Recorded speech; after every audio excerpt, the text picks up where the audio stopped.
कुछ लोग शरीर में जो एक्सप्रेशन होते हैं, शरीर में जो कामुकता पैदा होती है, उसको वासना मान लेते हैं और शरीर के विरोध में लग जाते हैं, लेकिन वास्तव में ऐसा नहीं है। Press the subscribe button and press bell icon for latest videos. नमस्कार दोस्तों, अमेजिंग पॉइंट में आपका बहुत बहुत स्वागत है। वासना क्या होती है? क्या है मुक्ति का उपाय?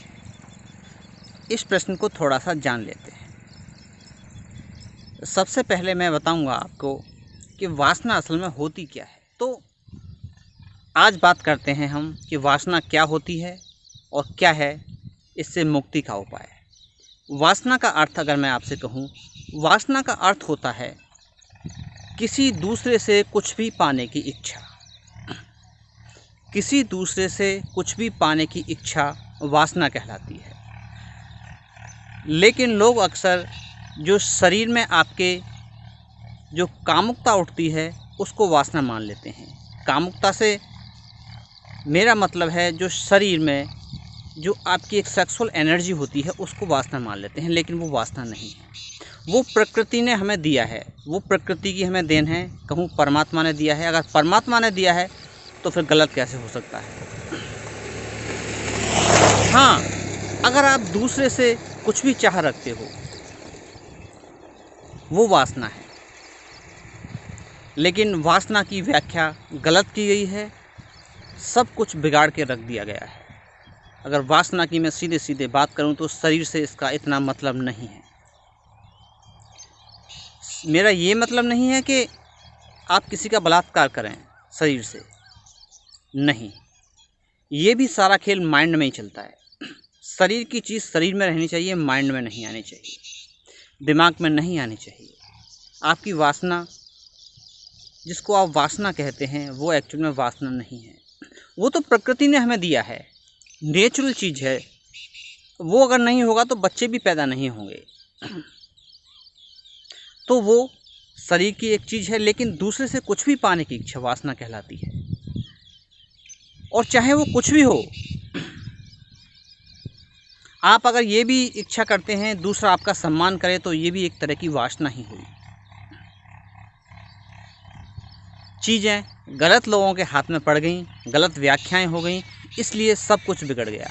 इसलिए एक रुग्णता पैदा हो गई। अब बात करता हूँ उसको दूर कैसे किया जाए, उपाय क्या है दूर करने का। आपको पता पड़ गया वासना है क्या। किसी दूसरे से भी पाने की इच्छा वासना कहलाती है। लेकिन हम अगर शरीर के दमन में लग जाते हैं तो आप उससे कभी मुक्त नहीं हो पाएंगे, क्योंकि वो तो नेचुरल है, प्रकृति ने आपको दिया है। हाँ, जैसी आप बात करते हैं, जिस वासना के बारे में आप जानते हैं, जिसको आप शारीरिक मानते हैं, वो तो जब आप बुढ़े हो जाएंगे 80-90 साल के, अपने आप ही चली जाएगी, क्योंकि शरीर में वो एनर्जी ही नहीं बचेगी। लेकिन एक आदमी दिमाग से कल्पना करता रहे, 90 साल का हो जाए लेकिन दिमाग से कल्पना करता रहे, वो वासना है। उसको मैं वासना कहूँगा। आपके माइंड में सारा खेल चल रहा है, वो वासना है। जो शरीर के स्तर पर है वो नेचुरल है, वो प्राकृतिक है। लेकिन जो दिमाग में आपके चल रहा है वो आपकी देन है, आपकी गलत सोच का परिणाम है। आपने दमन किया होगा शरीर का, ज़रूर। शरीर को आपने कहा होगा कि नहीं, तू गलत कर रहा है। जो भी उसके अंदर एक्सप्रेशन उठते होंगे, जो एनर्जी उठती होगी, उसको आपने दबाया होगा, इसलिए वो दूषित होकर आपके विचारों में आ गई है। तो विचारों में जो चलता है वो वासना है। नहीं तो प्रकृति से हमें मिला है शरीर में, वो परमात्मा ने ही दिया है। परमात्मा ने क्यों दी होती हमें ये सब, जिस वासना की हम बात करते हैं। एक सेक्सुअलिटी शरीर में हमें परमात्मा ने ही दी है, प्रकृति ने हमें दी है। वो क्यों दी होती? ताकि बच्चे भी पैदा हो सकें, इसलिए। अब जिस वासना की मैं बात कर रहा हूँ, किसी से कुछ भी पाने की इच्छा, उसको दूर करने का उपाय क्या है? बुद्ध ने कहा है संसार में दुख है, दुख का कारण है मनुष्य की तृष्णा। तृष्णा यानी लोभ, किसी भी दूसरे से कुछ भी पाने की इच्छा तृष्णा कहलाती है। तो जब तक आप दूसरे से पाने की इच्छा रखेंगे तब तक वासना नहीं जाएगी। आप अपने अंदर जान लीजिए सब कुछ मौजूद है, आपके अंदर इतना है कि उसका हिसाब नहीं है। वो इतना मिला हुआ है आपको जिसको आप जी भी नहीं पाएंगे।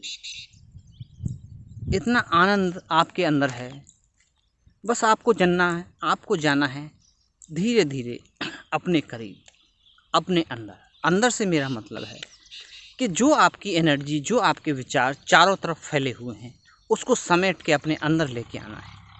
जैसे जैसे आप अंदर जाएंगे, आपके अंदर आपको आनंद प्रतीत होने लगेगा। दूसरे से इच्छा हम तभी रखते हैं जब हमें अपने अंदर कुछ दिखाई नहीं देता। यकीन जानिए, आपके घर में अगर मोटरसाइकिल होगी तो आप अपनी मोटरसाइकिल चलाएंगे, आपके घर में अगर नहीं होगी तो आप दूसरे के पास जाएंगे। वही है, आपके अंदर कुछ ऐसा है जो अनमोल है, जो बहुत आनंददायी है। योग उसी का मार्ग है, योग और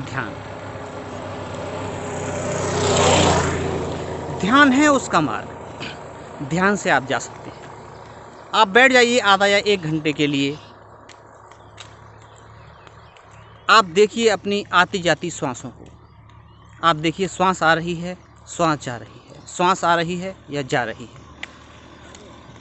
आप आधा घंटे तक ये करिए और उसके बाद आधा घंटे आप बिल्कुल शांत होते जाइए। उसके बाद में आप आधा घंटे तक कुछ भी न करें, ऐसे ही बैठे रहें और आते जाते विचारों को देखें।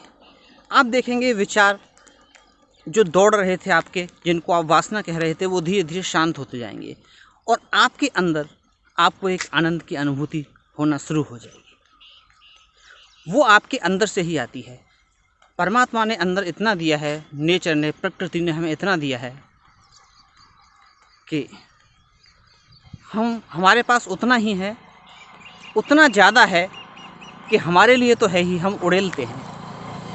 आप याद कीजिए, कृष्ण, जीसस क्राइस्ट, बुद्ध, महावीर, मोहम्मद साहब,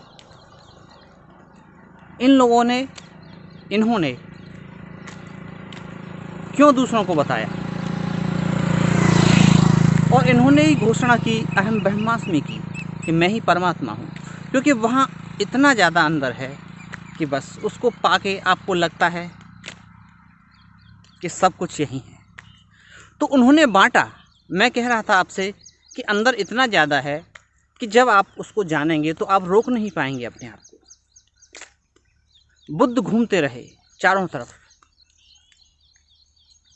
लाखों शिष्यों के साथ ध्यान लगवाते रहे, पूरे पूरे गांव के चारों तरफ बैठ जाते थे, क्योंकि अंदर वो मिला था, वो इतना ज़्यादा था कि बांटना पड़ा।